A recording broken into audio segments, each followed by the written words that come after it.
আজকের আবহাওয়া স্বস্তির বৃষ্টিতে ভিজল রাজধানী। দীর্ঘ তাপপ্রবাহের পর অবশেষে স্বস্তির বৃষ্টি পেল রাজধানীবাসী। গতকাল বিকেলে ঢাকার ধানমন্ডি, কলাবাগান, মোহাম্মদপুর, সূত্রপুর, বংশাল, মাতুল, বংশধরা বিভিন্ন এলাকায় হালকা থেকে মাঝারি বৃষ্টি হয়। ভারী বর্ষণ না হলেও টানা গরমের পর এই বৃষ্টিতে স্বস্তি ফিরে আসে জনজীবনে। কিছুটা কমে তাপমাত্রা। বৃষ্টির খবর পাওয়া গেছে দেশের অন্য বিভাগগুলো থেকেও। কয়েকদিন তাপদাহে নার্ভিশ্বাস উঠেছিল জীবন। তাপপ্রবাহ ছড়িয়ে পড়ে 1/3 জেলায়। এর মধ্যে ভোগান্তি বাড়ায় ঘন ঘন লোডশেডিং। গতকাল বৃষ্টিতে অনেক এলাকা থেকে বিদায় নিয়েছে তাপপ্রবাহ। 5 মে পর্যন্ত বৃষ্টিপাতের পূর্বাভাস দিয়েছে আবহাওয়া অধিদপ্তর।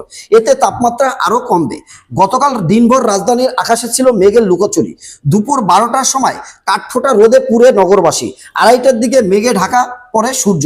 বিকাল 4:15টার দিকে রাজধানীর বিভিন্ন এলাকায় বৃষ্টি শুরু হয়। থেমে থেমে বৃষ্টি হয় সন্ধ্যার পরও। গতকাল সকাল 24 ঘন্টার পূর্বাভাসে আবহাওয়া অধিদপ্তর জানায়, লঘুচাপের বদ্রাংশ পশ্চিমবঙ্গ থেকে উত্তর বঙ্গোপসাগর পর্যন্ত বিস্তৃত রয়েছে। এর প্রভাবে রংপুর, ময়মনসিংহ, সিলেট বিভাগের কিছু কিছু জায়গা এবং রাজশাহী, ঢাকা, খুলনা, বরিশাল, চট্টগ্রাম বিভাগের 2-1 জায়গায় ধমকা ও ঝড়ো হাওয়া সহ বৃষ্টি বা বজ্রসহ বৃষ্টির সম্ভাবনা রয়েছে। কোথায় কোথায় মাঝারি থেকে অতি ভারী বর্ষণ হতে পারে। প্রিয় দেশবাসী, আজকের আবহাওয়া ঠান্ডা, আজকেও হতে পারে বৃষ্টি। আসসালামু আলাইকুম।